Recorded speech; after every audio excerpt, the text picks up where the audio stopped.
Je sais même pas si on me voit là. Si on me voit, ça va les gars? Excellent live tout à l'heure. On est le 18. J'espère qu'il n'y a pas trop de bruit. On est le 18. On a fait un live tout à l'heure avec Maxime. Il y avait Flouk, il y avait Ultimatum. C'était assez sympathique. Et bah écoute, ça me donne l'occasion de faire une vidéo sur un film un petit peu. Hein. Parler des choses. C'est vrai que c'est une bonne idée hein, de reparler de films, de parler de personnages historiques, de batailles. Ça change un petit peu de l'actualité angoissante. Ça n'enlève pas la réalité, mais ça permet un petit peu de l'oublier. De se reposer un peu l'esprit aussi, hein, pas toujours être dans l'angoissant. Alors, comme vous pouvez le voir, attendez, je vous montre un peu. Nous avons 109 réanimés ici. Ouais, je sais, je peux pas m'empêcher. On a 109 réanimés et regarde, les rues sont vides, donc je contamine personne. Le masque, j'en ai rien à foutre. Voilà, ça aussi, puis je fais ce que je veux. Voilà, donc j'ai envie de faire une vidéo là sur le boulevard. Et ça va bien se faire. Non, je voulais vous parler d'Ozark, la série. La série Ozark, parce que... à chaud en plus, j'ai rien préparé. À chaud, j'ai rien préparé, la série Ozark. En fait, c'est une série que j'ai mis un peu de temps avant d'y aller. J'ai un problème avec les séries, c'est que je mets du temps à rentrer dedans. Par exemple, tu vois, la série Foda, qui est pas mauvaise en soi, j'ai arrêté au bout de 5 épisodes. Des fois, mais même Breaking Bad, hein, les premières fois, j'ai regardé un petit peu, ça m'a saoulé, puis 2 ans après, je l'ai regardé, je l'ai trouvé magnifique. Ozark, c'est pareil. Et ça montre aussi un... c'est du préjugé. Moi, c'est le titre. Ozark. Je m'attendais à une histoire classique, à une série classique. C'est une série classique, dans le sens une bonne série, solide. Et au final, je la trouve très très bonne. Pourquoi? Parce que déjà, tu te divertis avec un sujet quand même assez... assez glauque, hein. C'est blanchiment d'argent, cartel, tout ça, mort, et puis il y a beaucoup de morts. Je l'ai trouvé bien parce qu'en fait l'histoire est bien ficelée, même s'il y a des petites ficelles scénaristiques, mais ça on peut pas non plus demander le réalisme 100%. Les personnages, sans être charismatiques, ça c'est très subjectif, sont très très bons, tous, très très très bons. Ils n'ont pas le charisme de Walter White, ils n'ont pas le côté hystérique d'une pucelle qui vient d'avoir ses règles, genre Jesse Pinkman, hein, ouais, c'est vrai, il est agaçant, c'est un bon acteur, hein, dans Breaking Bad, c'est des bons acteurs parce qu'ils arrivent à t'agacer, tout ça, ils jouent bien leur rôle. Donc là, on a si tu veux, on a quelque chose de solide, un bon scénario, et on a hâte d'avoir la saison 4, avec des rebondissements.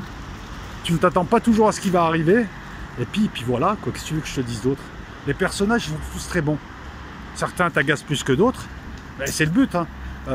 Moi, celui qui m'agaçait, c'était le frère de la femme de Marty, je crois. Marty, je sais plus comment il s'appelle. C'est sa femme. Putain, je viens de postillonner sur mon téléphone, j'espère qu'il va pas choper le Covid.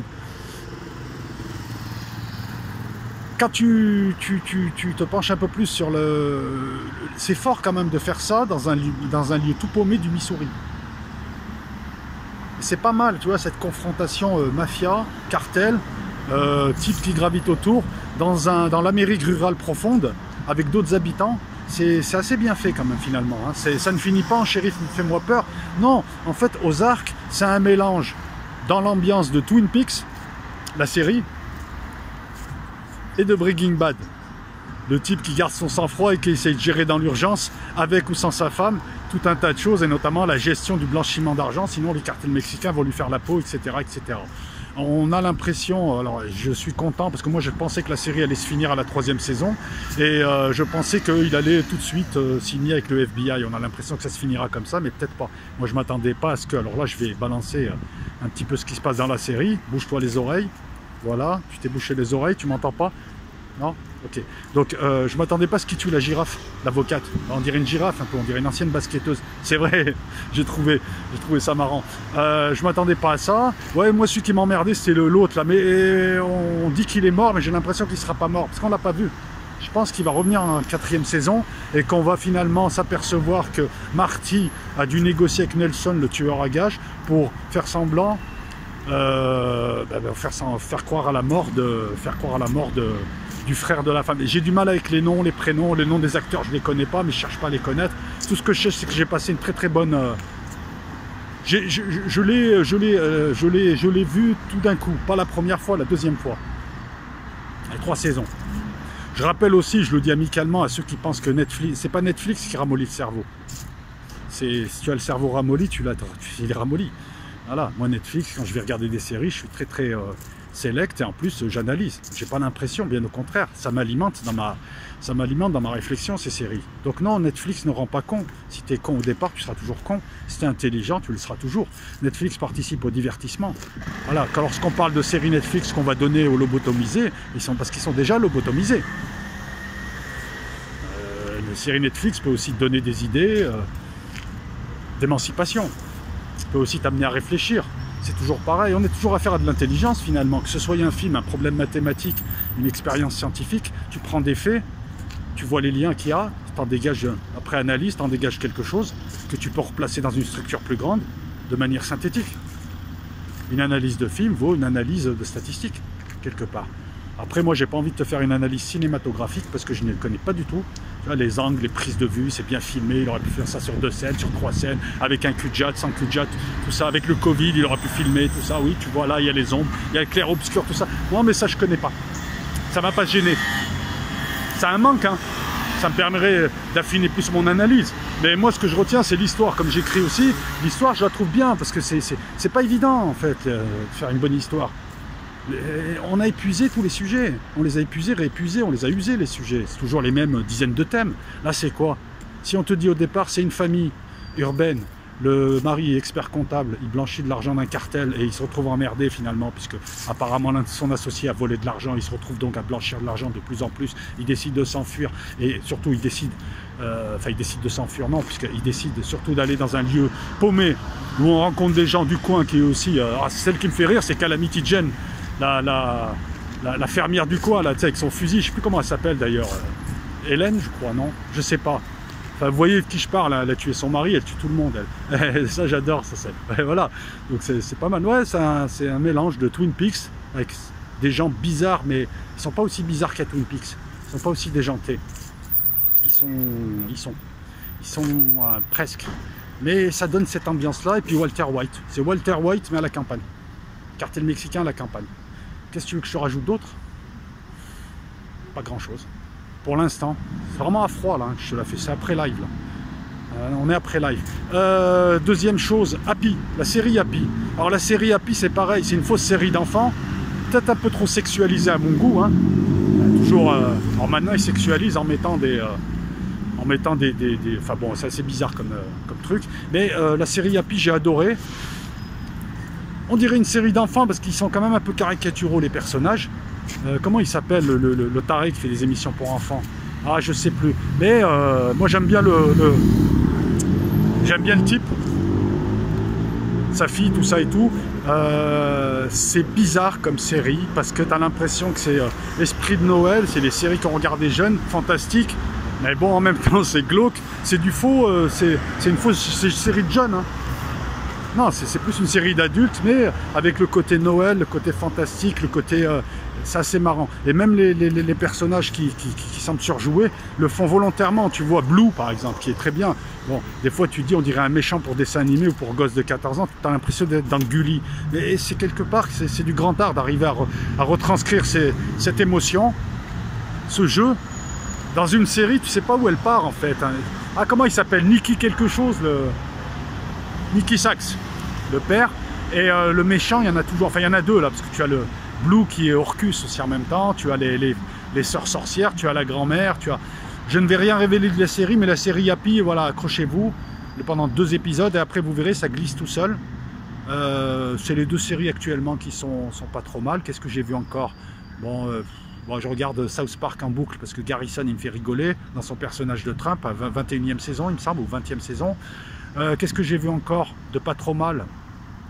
Je regarde pas mal d'humoristes sur Netflix, surtout les humoristes américains, et ça me permet d'apprécier la nullité de nos humoristes, franchement. Parce que là, pour une fois que je critique pas l'Amérique, non, ils sont d'excellents humoristes, même si, il y a quelque chose quand même qui me gêne dans leur humour, c'est que c'est quand même de l'humour très communautaire. C'est basé, voilà, c'est un humour communautaire, c'est un peu chiant. On voit les clivages américains là-dedans, quoi. Ça parle toujours de blanc, de noir, Voilà, j'ai vu dernièrement Sarah Silverman, j'ai vu l'Australien Jim Jeffries, excellent. Mon préféré, hein, Bill Burr, c'est mon préféré lui. Un rouquin rasé, mais c'est mon préféré, mais j'en ai vu d'autres aussi. Qu'est-ce qu'il y a encore? Jim Humphreys, il y en a pas mal. Hein. Ah oui, Trevor Noah, parce qu'au départ j'ai cru que c'est le fils d'Yannick Noah. Je suis allé voir Trevor Noah, il est excellent aussi, David Chappelle aussi, bien, mais moi je suis plus, c'est un jugement sans être un jugement. Moi je suis plus Bill Burr dans cet humour-là, tu sais, l'humour corrosif, un peu faussement méchant, où le type joue un rôle et attaque vraiment, voilà, parce que lui il attaque les féministes, il attaque un peu tout, puis il dénonce les travers de notre société, mais il le dénonce intelligemment, de manière féroce mais intelligente.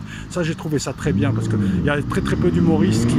Ah, comment il s'appelle, l'humoriste anglais aussi, très fort là, avec un drôle de nom, Ricky Gervais, ouais. Ouais, ça me fait rire, Gervais comme la marque de laitage, et Ricky ça me fait penser à un chien bâtard, quoi. Ricky Gervais, en tout cas il est excellent lui aussi. Voilà, quand tu vois des humoristes comme ça, après tu as du mal un peu avec beaucoup d'humoristes français. J'ai vu Gad Elmaleh qui est très bon à New York, en stand-up en anglais, alors je sais qu'il fait il provoque beaucoup de réactions. Moi je l'aime bien Gad Elmaleh, je m'en fous de ces histoires de mallette, de ci, de ça, ou de copie ou de machin, je m'en fous un peu en fait. Bon, il fait un peu du Seinfeld, mais on s'inspire tous de quelqu'un. Mais là, il a un excellent show en anglais, hein, les amis, en anglais quand même. Voilà, moi je l'aime bien. Après, tu peux ne pas l'aimer ou pas, mais rappelle-toi que c'est un bon humoriste quand même. Rappelle-toi que c'est qu'un être humain, je veux dire, faut pas tout focaliser sur des humoristes comme ça. Hein. En France, il y a beaucoup d'humoristes, mais c'est, je sais pas, on dirait un humour convenu un peu. Tu me diras, à la limite, aux USA, il y en a beaucoup aussi qui ont un humour convenu. Tu vois, en ce moment, ils sont pro-Black Lives Matter, ils s'en foutent. Ils sont ceci, cela. Mais il y a beaucoup plus de corrosion, de corrosif dans l'humour américain. Il y a beaucoup plus d'humoristes corrosifs qu'en France qui... Les gars, en plus, ils piquent les vannes, quoi. Tu le sens, enfin, ils piquent le style, quoi. Tu as l'impression... Voilà, d'un côté, tu as l'impression d'avoir de vrais humoristes et c'est un travail compliqué. Et de l'autre côté, tu as l'impression d'avoir un petit peu des vanneurs de cours de récréation, quoi. Des bons vanneurs de soirée.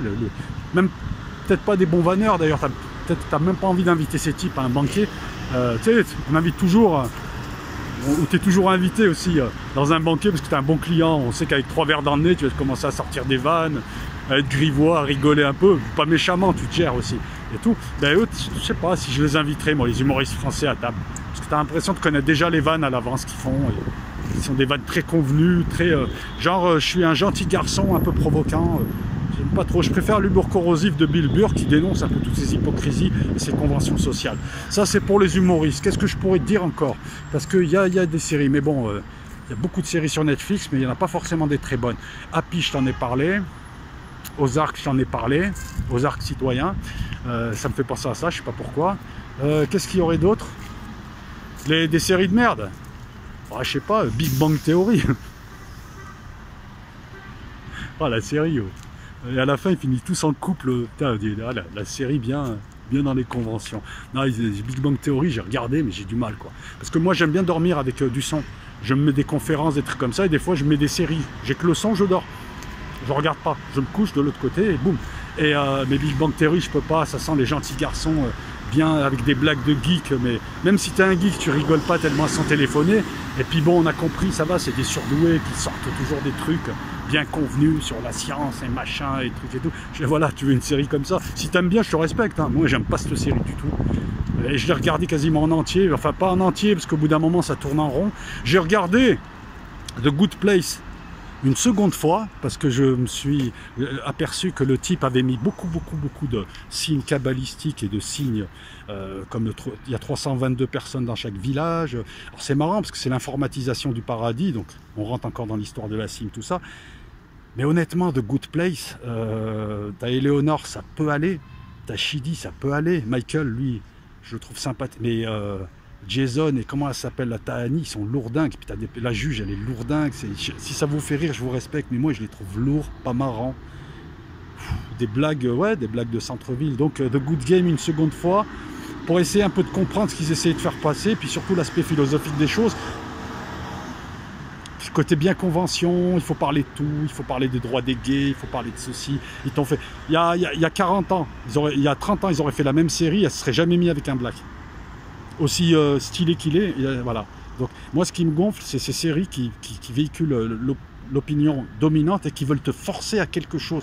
J'ai rien contre les mariages mixtes, c'est bien les mariages d'amour, tout ça c'est bien, marie-toi avec qui tu veux, si tu t'y retrouves, c'est très bien.